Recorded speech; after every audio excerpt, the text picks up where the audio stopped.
ಇಳಕಲ್ ಸಮೀಪದ ಇಟ್ಟಿಗೆ ಭಟ್ಟಿಯಲ್ಲಿ ಜೀತ ಪದ್ಧತಿ ಬಯಲು. ಒಡಿಶಾ ಮೂಲದ 34 ಜೀತದಾಳುಗಳ ರಕ್ಷಣೆ.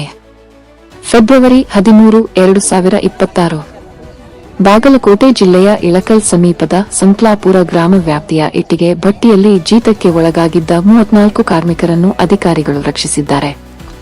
ಸರ್ಕಾರೇತರ ಸಂಸ್ಥೆಯಿಂದ ಬಂದ ದೂರಿನ ಮೇರೆಗೆ ತಕ್ಷಣ ಸ್ಪಂದಿಸಿದ ತಹಶೀಲ್ದಾರ್ ಅಮರೇಶ್ ಪಮಾರ್ ನೇತೃತ್ವದ ತಂಡವು ಇಟ್ಟಿಗೆ ಭಟ್ಟಿಗೆ ಅಚಾನಕ್ ದಾಳಿ ನಡೆಸಿ ರಕ್ಷಣಾ ಕಾರ್ಯಾಚರಣೆ ಕೈಗೊಂಡಿತು. ಕಾರ್ಯಾಚರಣೆಯಲ್ಲಿ ಒಡಿಶಾ ಮೂಲದ 5 ಬಾಲ ಕಾರ್ಮಿಕರು ಸೇರಿದಂತೆ ಒಟ್ಟು 34 ಜೀತದಾಳುಗಳನ್ನು ಬಿಡುಗಡೆ ಮಾಡಲಾಗಿದೆ.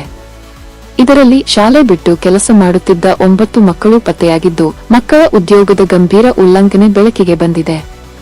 ಕಾರ್ಮಿಕರಿಗೆ ವಾರಕ್ಕೆ ಕೇವಲ 400 ರೂಪಾಯಿಗಳು ಮಾತ್ರ ಕೂಲಿ ನೀಡಲಾಗುತ್ತಿತ್ತು ಎನ್ನಲಾಗಿದ್ದು, ಮೂಲಭೂತ ಸೌಲಭ್ಯಗಳನ್ನು ಕೂಡ ನಿರಾಕರಿಸಲಾಗಿತ್ತು ಎಂದು ತಿಳಿದುಬಂದಿರುತ್ತದೆ.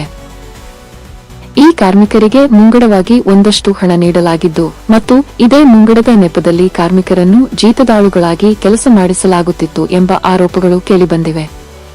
ಗ್ರಾಮೀಣ ಪೊಲೀಸ್ ಸಬ್ ಇನ್ಸ್ಪೆಕ್ಟರ್ ಮಲ್ಲಿಕಾರ್ಜುನ್ ಸತ್ತಿಗೌಡ, ಮಕ್ಕಳ ಅಭಿವೃದ್ಧಿ ಯೋಜನಾ ಅಧಿಕಾರಿ ಮುತ್ತಣ್ಣ, ಕಾರ್ಮಿಕ ಕಲ್ಯಾಣ ಅಧಿಕಾರಿ ರಾಕೇಶ್ ಶಿರಕನಹಳ್ಳಿ, ಕಂದಾಯ ನಿರೀಕ್ಷಕ ಬೋರಗಿ ಸೇರಿದಂತೆ ವಿವಿಧ ಇಲಾಖೆಗಳ ಅಧಿಕಾರಿಗಳು ಕಾರ್ಯಾಚರಣೆಯಲ್ಲಿ ಪಾಲ್ಗೊಂಡಿದ್ದರು.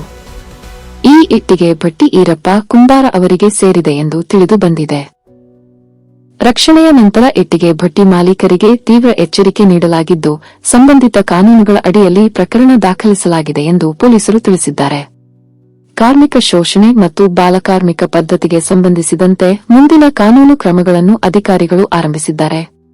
ರಕ್ಷಿಸಲಾದ ಕಾರ್ಮಿಕರನ್ನು ಬಾಗಲಕೋಟೆಗೆ ಕರೆದೊಯ್ದು ಅಲ್ಲಿಂದ ಒಡಿಶಾದ ಅವರ ಸ್ವಂತ ಊರುಗಳಿಗೆ ಕಳುಹಿಸುವ ವ್ಯವಸ್ಥೆ ಮಾಡಲಾಗಿದೆ ಎಂದು ಅಧಿಕಾರಿಗಳು ಮಾಹಿತಿ ನೀಡಿದ್ದಾರೆ.